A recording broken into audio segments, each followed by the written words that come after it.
नमस्कार, आप देख रहे हैं खबर उत्तराखंड। मैं हूं आपके साथ तनवीर। रुक करते हैं खबरों का, लेकिन उससे पहले नजर डालते हैं इस वक्त की हेडलाइंस पर। डायरेक्टर से मारपीट पर गुस्साए शिक्षक, बोर्ड परीक्षा में काम न करने की दी चेतावनी, विरोध में किया प्रदर्शन। उत्तराखंड में कई परिवारों तक नहीं पहुंच रहा पानी। ऋषिकेश के गुमानीवाला में 25 से ज्यादा परिवार पेयजल से वंचित। पिथौरागढ़ में हाईवे में घाट के पास गहरी खाई में गिरी कार, पति पत्नी की मौत। शादी समारोह से लौट रहे थे घर। ननूरखेड़ा शिक्षा निदेशालय में हुए विवाद के मामले में 4 आरोपी गिरफ्तार। घटना में हिस्ट्री शीटर कल्ली की भूमिका की भी होगी जांच। देहरादून में दिगंबर हत्याकांड का पुलिस ने किया खुलासा। 2.5 लाख रुपए को लेकर हुआ था विवाद। 3 दोस्तों ने पीट कर मार डाला था। उत्तराखंड में मौसम ने फिर ली करवट। वहीं बारिश तो कहीं बर्फबारी से तापमान में गिरावट। मौसम विभाग ने जारी किया अलर्ट। आप देख रहे हैं के न्यूज, खबरों का सारथी। और अब रुक करते हैं खबरों का। खबर बागेश्वर से है, जहां बिगड़ती कानून व्यवस्था और भूतपूर्व कर्मचारियों की पेंशन में कटौती को लेकर वरिष्ठ नागरिकों ने गहरी नाराजगी जताई है। वरिष्ठ नागरिक जन कल्याण न्यास के बैनर तले आयोजित जिला स्तरीय गोष्ठी में इन ज्वलंत मुद्दों पर विस्तार से चर्चा की गई। गोष्ठी के दौरान बागेश्वर के प्रथम उद्यमी दिलीप सिंह खेतवाल और पूर्व शिक्षक व प्रधानाचार्य बालादत्त तिवारी ने मीडिया से बातचीत करते हुए प्रदेश की कानून व्यवस्था पर गंभीर सवाल खड़े कर दिए हैं। उनका कहना है कि प्रदेश में अपराध की घटनाएं लगातार बढ़ रही हैं, जिससे आमजन खुद को असुरक्षित महसूस कर रहा है। वक्ताओं ने कहा कि एक ओर जहां कानून व्यवस्था चरमराई हुई है, वहीं दूसरी ओर जीवन भर सेवा देने वाले भूतपूर्व कर्मचारियों की पेंशन में कटौती कर बुजुर्गों के सम्मान और सुरक्षा के साथ अन्याय किया जा रहा है।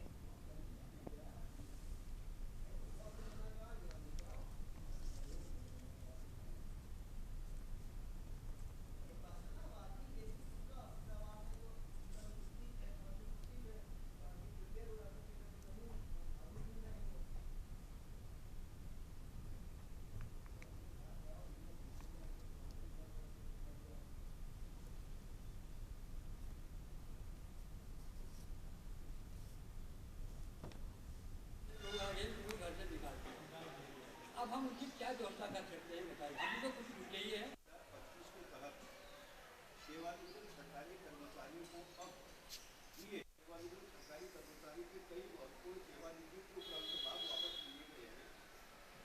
ये कुछ ऐतिहासिक फैसले को कमजोर कर देती है, जिसमें यह सुनिश्चित किया गया था कि उनका कहना है कि यह उनके आर्थिक सुरक्षा पर भी प्रभाव डालेगा। 90 साल की उम्र में आज भी वो जब जज्बा है, लोग आगे घर से निकालते हैं। अब हम उनकी क्या व्यवस्था कर सकते हैं बताइए, अभी तो कुछ रुके ही है। 25 के तहत सेवानिवृत्त सरकारी कर्मचारियों को अब दिए सेवानिवृत्त सरकारी कर्मचारी के कई वर्षों सेवानिवृत्ति के उपरांत लाभ वापस लिए गए हैं। जहाँ तक हम न्यूज़पेपर पढ़ते हैं या ये इलेक्ट्रॉनिक मीडिया से जो घटनाएं आ रही हैं सामने, उससे लग रहा है कि उत्तराखंड की सरकार जो है कानून व्यवस्था स्थापित करने में बिल्कुल असफल हो चुकी है। शिक्षा निदेशक पर उसी के ऑफिस पर जाकर के सारे कर्मचारियों के साथ मारपीट करना, लहूलुहान बना देना, ये इतने बड़े अधिकारी पर जब किया जा सकता है तो छोटे कर्मचारी तो कुछ भी नहीं है। तो उनके साथ भी होता होगा, जो चुप रहते होंगे डर के मारे। तो भाई ऐसा ना, जो सरकार क्राइम में सरकारी क्राइम की है भाई, वो तो सरकार क्राइम की सरकार है। वो कोई अच्छा काम करिए। अब जो आज बोल रहा है वही क्राइम के दौर में फंसे जा रहा है। कल एक मामला आया था, वो झापड़ मार दे, अधिकारी को झापड़ मार दे रहे हैं। क्या कहेंगे? तो ये है ना, वो समाज में ऐसा हो गया ना, वो सरकार इतनी बेलगाम हो गई है क्योंकि उनके पास बहुत, देखो सरकार, हमारी गलती है भाई, वो हम बिक रहे हैं वोटों में, हम बिक नहीं रहे क्या? कितना दुर्भाग्य है हम, और वोट के वक्त हम शराब और शिकार और पैसे में बिक जा रहे हैं। तो ऐसे तो सरकार आएगी। और अब खबर देहरादून से है, जहां जीएमएस रोड स्थित आर्य पैलेस में भारतीय सर्व समाज महासंघ द्वारा भव्य होली मिलन समारोह आयोजित किया गया। इस अवसर पर प्रदेश के कैबिनेट मंत्री गणेश जोशी, कैंट विधायक सविता कपूर और महासंघ के राष्ट्रीय अध्यक्ष राजकुमार वालिया ने मुख्य रूप से सहभागिता की। कार्यक्रम में नेताओं, मातृशक्ति और युवा वर्ग ने रंग, गुलाल और होली गीतों पर नृत्य किया, जिससे समारोह में जीवंत और उत्साही माहौल बना। वक्ताओं ने होली को सामाजिक समरसता, भाईचारे और एकता का पर्व बताते हुए उपस्थित लोगों को शुभकामनाएं दी हैं। समारोह में विभिन्न जनप्रतिनिधि, सामाजिक कार्यकर्ता और आम नागरिक भी उपस्थित रहे, जिन्होंने उत्सव को और ज्यादा गरिमा और रंगत दी।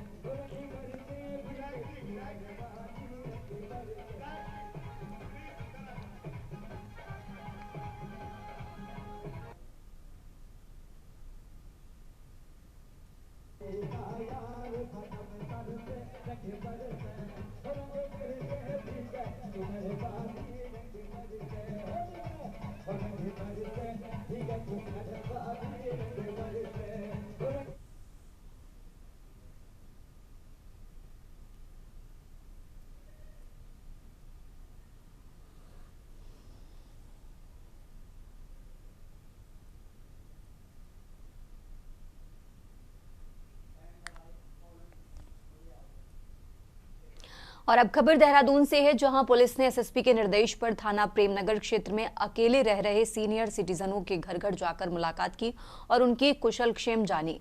इस पहल का उद्देश्य वरिष्ठ नागरिकों को सुरक्षा और सहायता का भरोसा देना तथा उन्हें साइबर और अन्य प्रकार के अपराधों से बचाव के उपायों के प्रति जागरूक करना था।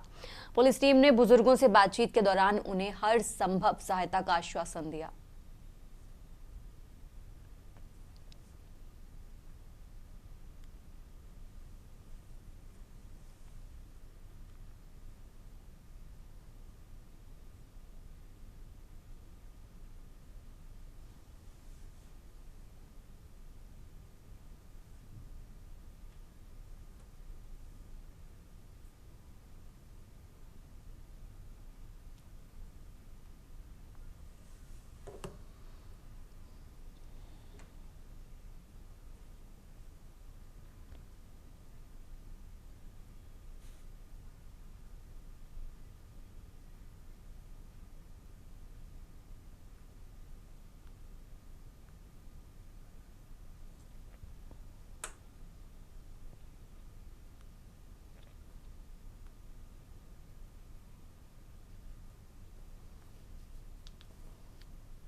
और अब खबर लालकुआं से है, जहां लालकुआं मुख्य चौराहे पर भाजपा कार्यकर्ताओं ने कांग्रेस नेता राहुल गांधी के पुतले का दहन किया और जमकर नारेबाजी की है।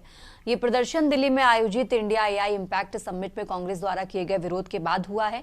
भाजपा ने इसे देश की छवि को धूमिल करने वाला कदम बताया। इस अवसर पर भाजपा युवा मोर्चा प्रदेश महामंत्री दीपेंद्र कोश्यारी ने कहा कि समिट में कई देशों के राष्ट्रपति और प्रधानमंत्री मौजूद थे और इस महत्वपूर्ण मंच पर कांग्रेस का विरोध अनुचित था। उन्होंने चेतावनी दी कि कांग्रेस नेता राहुल गांधी को देशवासियों से माफी मांगनी चाहिए। यदि माफी नहीं मिली तो पूरे प्रदेश में विरोध प्रदर्शन किया जाएगा।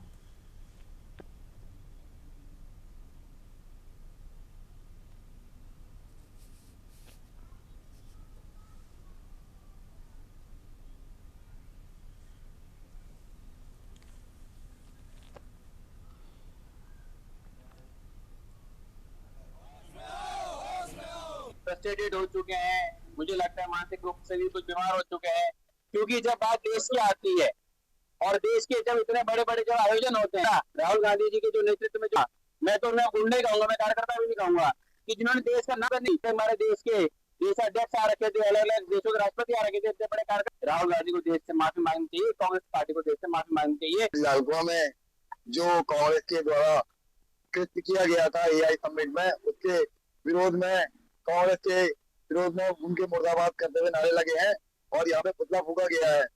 कांग्रेस पार्टी भाजपा का विरोध करते करते अब देशद्रोह में देश का विरोध करने लगी है। देखिए, पार्टी एक दूसरे का विरोध करती है, चलेगा, मगर ये अंतर्राष्ट्रीय समिट था। एआई दुनिया का भविष्य है और दुनिया का भविष्य भारत भी है, इसीलिए पूरी दुनिया की आगे भारत की तरफ को लगी पड़ी है। और मोदी जी ने भविष्य के भारत के लिए जो एआई समिट कराया था, उसमें इन्होंने वहां पर आकर के और नग्न प्रदर्शन कर करके अपनी मानसिकता दिखाई है। और अब खबर कोटद्वार से है, जहां उत्तराखंड की ग्रीष्मकालीन राजधानी गैरसैंण में विधानसभा का बजट सत्र 9 मार्च से शुरू होगा और 13 मार्च तक चलेगा। इस सत्र के दौरान 11 मार्च को वित्तीय वर्ष 2026-27 का बजट प्रस्तुत किया जाएगा। सरकार द्वारा बजट सत्र का कार्यक्रम तैयार होने के बाद विधानसभा सचिवालय से अनुमोदन के लिए लोक भवन भेजेगा। विधानसभा अध्यक्ष ऋतु खंडूड़ी भूषण ने बताया कि सत्र के पहले दिन राज्यपाल का अभिभाषण होगा। इसके बाद सदन में विभिन्न प्रस्तावों और विधेयकों पर चर्चा की जाएगी।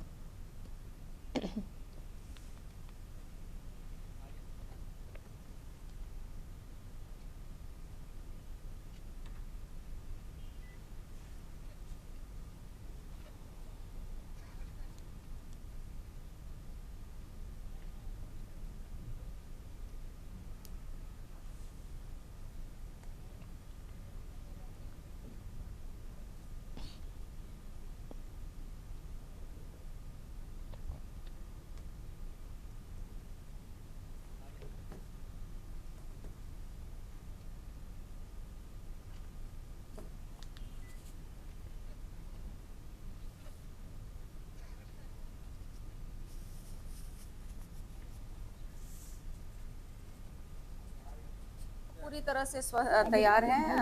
हमारी तैयारी विधानसभा सचिवालय हमेशा से तैयार रहता है। गैरसैंण भराड़ीसैंण में इस बार सत्र 9 तारीख से होने जा रहा है, जिसमें गवर्नर साहब का अभिभाषण होगा, बजट होगा। हमारी तैयारी पूरी तरह से है और हम पूरा ये प्रयास करेंगे कि एक सुंदर बढ़िया सत्र जो है इस समय गैरसैंण में हो। कुल कितने सवाल अभी तक आए विधायक? हमारे पास 563 उत्तराखंड में किराए के कमरों में रहकर अपनी असली पहचान छिपा रहे हैं। उन्होंने बताया कि ऐसे लोग अपने हाथों में लाल रंग का कलावा बांधते हैं, लेकिन नाम बदल कर रहते हैं।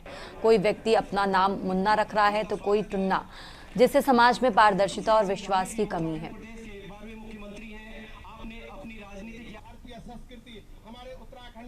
प्रकार के उदाहरण यहाँ से दिए गए कि छोटा छोटा मकान किराए में ले लेना, अपनी पहचान छुपा लेना, हाथ में ऐसे कलेवा भी पहन लेना है, तमाम तरह से नाम भी ऐसे बदल देना कि किसी का नाम मुन्ना रख देना, किसी का नाम टुन्ना रख देना, किसी का नाम कुछ और रख देना और पूरा नाम नहीं बताना।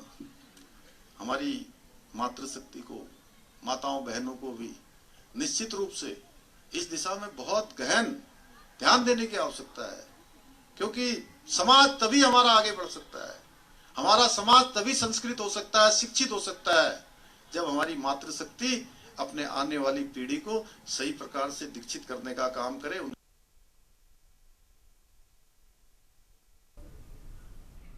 और अब खबर देहरादून से है, जहां प्राथमिक शिक्षा परिषद के निदेशक कार्यालय में हुए हंगामे ने तूल पकड़ लिया है। ये विवाद एक स्कूल की मान्यता और नाम परिवर्तन से जुड़ी फाइल को लेकर सामने आया। मौके पर एक विधायक और उनके समर्थक कार्यालय पहुंचे, जिसके दौरान परिसर में गहमागहमी बढ़ गई। इस घटना का वीडियो सोशल मीडिया पर वायरल हुआ, जिसमें मारपीट और तोड़फोड़ की झलक दिखाई दी। वीडियो वायरल होने के बाद पुलिस ने मामले का संज्ञान लिया और त्वरित कार्रवाई की है। एसएसपी देहरादून प्रमेंद्र डोभाल ने बताया कि घटना के संबंध में विभिन्न धाराओं के तहत मुकदमा दर्ज कर लिया गया है।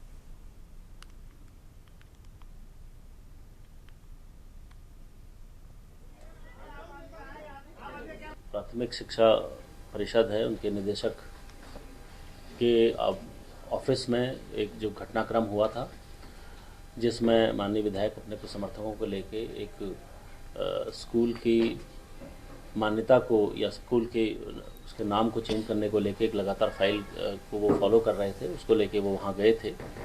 और इस संबंध में वहाँ पर आपस में जिस तरीके से गहमागहमी और एक वीडियो भी उसका वायरल हुआ है, जिसमें मारपीट और तोड़फोड़ का एक घटनाक्रम हुआ था। पुलिस ने इस पूरे मामले को संज्ञान में लिया था।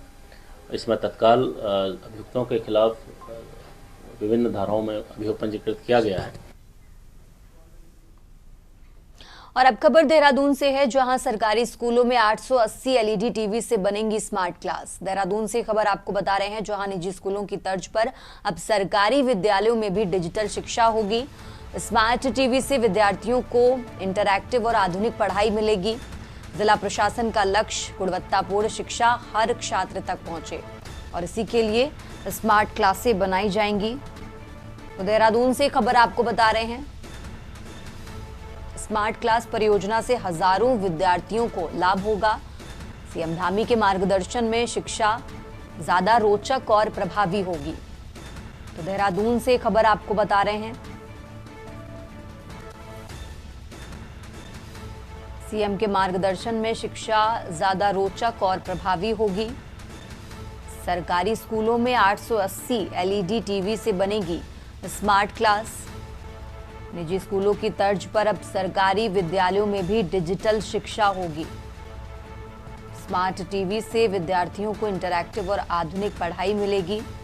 देहरादून से खबर आपको बता रहे हैं, जिला प्रशासन का लक्ष्य है गुणवत्तापूर्ण शिक्षा हर छात्र तक पहुंचे। तो स्मार्ट टीवी से विद्यार्थियों को इंटरैक्टिव और आधुनिक पढ़ाई मिलेगी।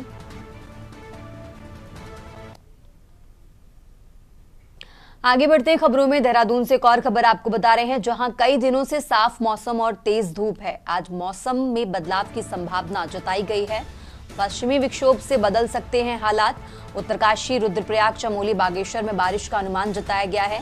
पिथौरागढ़ में बारिश व हिमपात का अनुमान, और इसी के साथ 3000 मीटर से ऊंचे इलाकों में हल्की बर्फबारी की संभावना है। मैदानी जिलों में मौसम शुष्क रहेगा। तो देहरादून से खबर आपको बता रहे हैं, देहरादून से यह अहम जानकारी आपको बता रहे हैं, जहां पिथौरागढ़ में बारिश व हिमपात का अनुमान जताया गया है।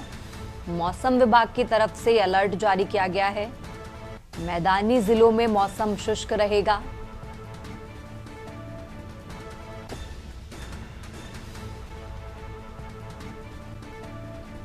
कई दिनों से साफ मौसम और तेज धूप। देहरादून से खबर आपको बता रहे हैं, आज मौसम में बदलाव की संभावना जताई गई है। आगे बढ़ते खबरों में लगातार बात कर रहे हैं देहरादून की। देहरादून से एक और खबर आपको बता रहे हैं, जहां महिला सशक्तिकरण की नई पहल। घर घर कूड़ा शुल्क संग्रहण में महिलाओं की 25% हिस्सेदारी। नगर निगम को 63 लाख की राजस्व प्राप्ति हुई है। बता दें कि 57 वार्डों में महिला समूहों को कमान मिली है। समयबद्ध शुल्क संग्रहण से बढ़ा है राजस्व व्यवस्था में सुधार हुआ है। महिला समूहों को रोजगार और स्थायी आय का अवसर भी मिला। तो इस पहल से नगर निगम की कार्यप्रणाली में सुधार आया है। शहर की स्वच्छता व्यवस्था में सकारात्मक बदलाव भी दिखा है। तो देहरादून से खबर आपको बता रहे हैं, शहर की स्वच्छता व्यवस्था में सकारात्मक बदलाव दिख रहा। महिला सशक्तिकरण की नई पहल। देहरादून से खबर आपको बता रहे हैं, घर घर कूड़ा शुल्क संग्रहण में महिलाओं की 25% हिस्सेदारी है। नगर निगम को 63 लाख की राजस्व की प्राप्ति हुई है। तो 57 वार्डों में महिला समूहों को कमान मिली।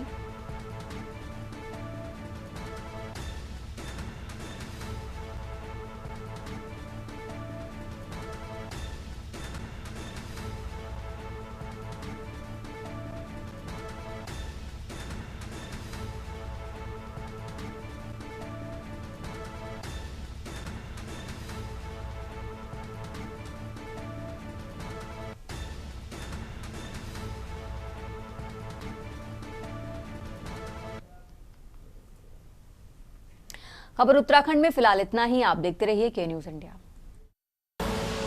आप देख रहे हैं के न्यूज, खबरों